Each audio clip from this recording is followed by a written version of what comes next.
गीता में जीवन की हर समस्याओं का समाधान है। न कोई मरता है और न ही कोई मारता है, सभी निमित्त मात्र है। सभी प्राणी जन्म से पहले बिना शरीर के थे, मरने के उपरांत वे बिना शरीर वाले हो जाएंगे। ये तो बीच में ही शरीर वाले देखे जाते हैं, फिर इनका शोक क्यों करते हो?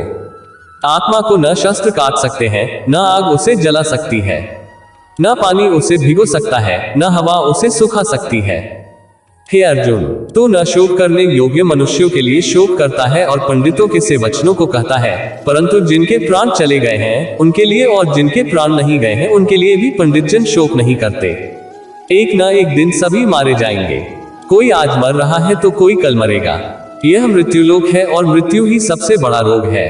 मृत्यु को छोड़कर अमृत के बारे में सोचो। कर्म पर ही तुम्हारा अधिकार है, लेकिन कर्म के फलों में कभी नहीं। इसलिए कर्म को फल के लिए मत करो और न ही काम करने में तुम्हारी आसक्ति हो। जिसका मन अपने वश में है, जो जितेंद्रिय एवं विशुद्ध अंतःकरण वाला है और संपूर्ण प्राणियों का आत्मरूप परमात्मा ही जिसका आत्मा है, ऐसा कर्मयोगी कर्म करता हुआ भी लिप्त नहीं होता। कर्मों में कुशलता को ही योग कहते हैं। क्रोध से मनुष्य की मति मारी जाती है, यानी मूढ़ हो जाती है, जिससे स्मृति भ्रमित हो जाती है। स्मृति भ्रम हो जाने से मनुष्य की बुद्धि नष्ट हो जाती है और बुद्धि का नाश हो जाने पर मनुष्य खुद अपना ही का नाश कर बैठता है। हे अर्जुन, सभी धर्मों को त्याग कर अर्थात हर आश्रय को त्याग कर केवल मेरी शरण में आओ, मैं तुम्हें सभी पापों से मुक्ति दिला दूंगा, इसलिए शोक मत करो।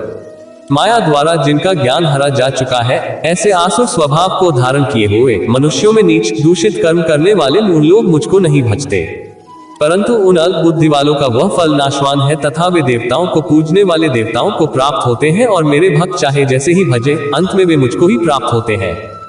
काम, क्रोध तथा लोभ ये तीन प्रकार के नरक के द्वार सर्व अनर्थों के मूल और नरक की प्राप्ति में हेतु होने से यहाँ काम, क्रोध और लोभ को नरक के द्वार कहा है। आत्मा का नाश करने वाले अर्थात उसको अधोगति में ले जाने वाले हैं। अतएव इन तीनों को त्याग देना चाहिए।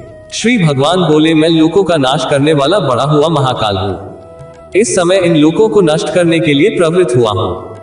इसलिए जो प्रतिपक्षियों की सेना में स्थित योद्धा लोग हैं, वे सब तेरे बिना भी नहीं रहेंगे, अर्थात तेरे युद्ध न करने पर भी इन सब का नाश हो जाएगा।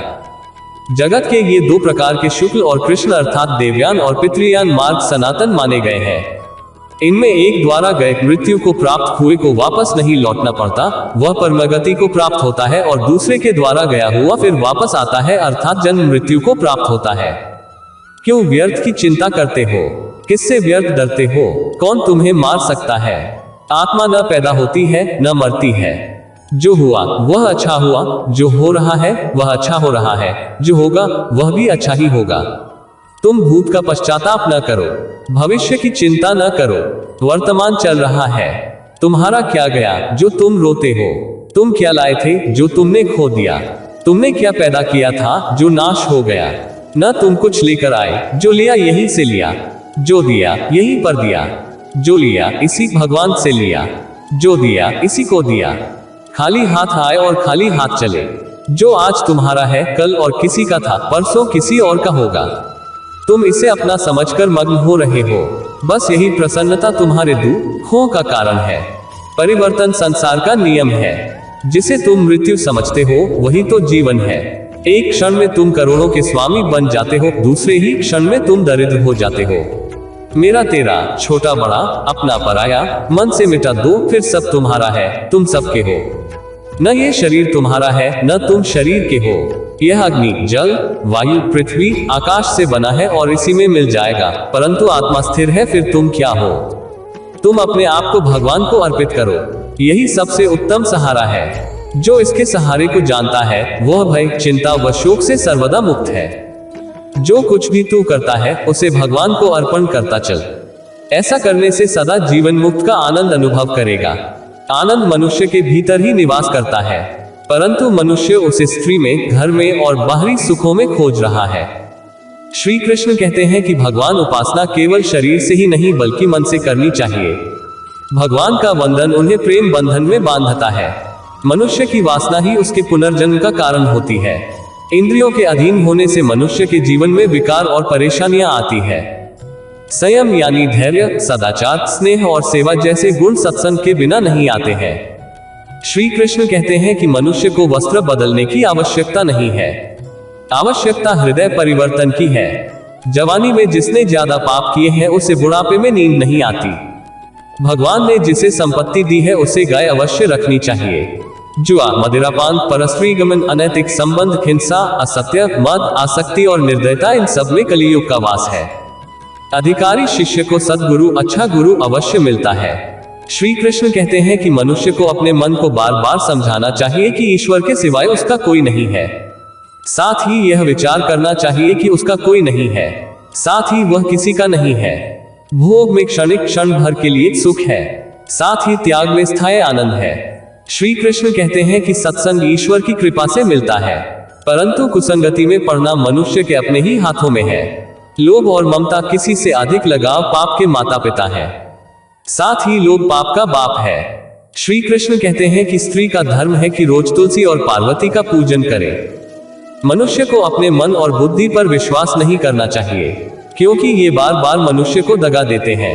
खुद को निर्दोष मानना बहुत बड़ा दोष है।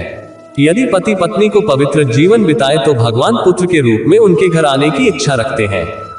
इस लोक और परलोक के संपूर्ण भोगों में आसक्ति का अभाव और अहंकार का भी अभाव, जन्म, मृत्यु, जरा और रोग आदि में दुख और दोषों का बार बार विचार करना। दर्द जीवन का एक स्वाभाविक हिस्सा है। जन्म स्वयं दर्द के साथ आता है और मृत्यु भी दर्द के साथ आती है। जीवन उतार चढ़ाव, सुख दुख की यात्रा है। इस भौतिकवादी समाज में संतुलित जीवन जीने की चुनौतियां और प्रयास भी एक प्रकार का दर्द है। इससे बच नहीं सकते। दुख जीवन का एक अपरिहार्य हिस्सा है और हमें इससे निपटना चाहिए, लेकिन इससे निपटने से पहले दर्द की प्रकृति को समझना चाहिए। जीवन में कई तरह से दर्द का अनुभव कर सकते हैं, इसलिए बुद्धिमानी से इसका सामना करने के लिए पहले उस दर्द की पहचान करनी चाहिए जो अनुभव कर रहे हैं। अधिभौतिक पीड़ा वह पीड़ा है जो संसार के अन्य प्राणी हम पर थोपते हैं। सच्चा दोस्त धोखा दे रहा है या परिवार का सदस्य जब उनकी सबसे ज्यादा जरूरत है आपके पास नहीं है। यहाँ तक कि बीमारी या जानवरों या कीटों द्वारा लाए गए रोग भी परेशान कर रहे हैं। ये सभी अधिभौतिक का हिस्सा है। अधिदैविक पीड़ा हमारे नियंत्रण से बाहर है, या ऐसी पीड़ा है जिसके पीछे छिपी वजह को पहचानना समझ से परे है। बाढ़ और तूफान जैसी प्राकृतिक आपदाएं दुनिया भर में लाखों लोगों को अथाह पीड़ा पहुंचाती है। यह अधिदैविक पीड़ा है जिस पर हमारा कोई बस नहीं। आध्यात्मिक पीड़ा जीवन में पीड़ा का मुख्य कारण है। ये हमारी लाई हुई पीड़ा है। यह मन और शरीर के ठीक से काम न करने का परिणाम है। सकारात्मक सोच की कमी जीवन में असफलताओं और अक्षमताओं की ओर ले जाती है, जो काफी परेशान करने वाली हो सकती है। बहुत से लोगों में भरोसे, सहनशीलता और मनोवैज्ञानिक सहन शक्ति की कमी होती है, क्योंकि उनमें शांति प्राप्त करने की प्रबल आध्यात्मिक इच्छा नहीं होती है। एक बार जब दर्द का कारण ढूंढ लेते हैं तो हम उसका समाधान ढूंढ सकते हैं। 3 कारणों में से कोई भी हो सकता है, लेकिन किसी भी प्रकार के दर्द से निपटने के लिए पहला कदम डिटैचमेंट है, यानी पीड़ा से अलग हटकर साक्षी भाव से देखिए। अहंकार और सांसारिक आकांक्षाएं आध्यात्मिक दुख का प्राथमिक कारण है। किसी चीज को इतना चाहते हैं कि हर कीमत पर उसे पाना चाहते हैं। इसके लिए खुद को नुकसान पहुंचाने तक चले जाते हैं। जब भी ऐसी पीड़ा हो तो खुद से कहिए, इसे छोड़ो और आगे बढ़ो। इंद्रियों के विषयों के प्रति वैराग्य विकसित करना होगा। हर स्थिति में खुद को भावनात्मक रूप से शामिल न होने दें। काम करें और जिम्मेदारियों का ध्यान रखें, लेकिन परिणामों के बारे में सोचकर भावनात्मक रूप से अटैचमेंट न रखें। किसी भी स्थिति या उस व्यक्ति के बारे में ज्यादा न सोचें जिसके कारण आपको परेशानी हुई।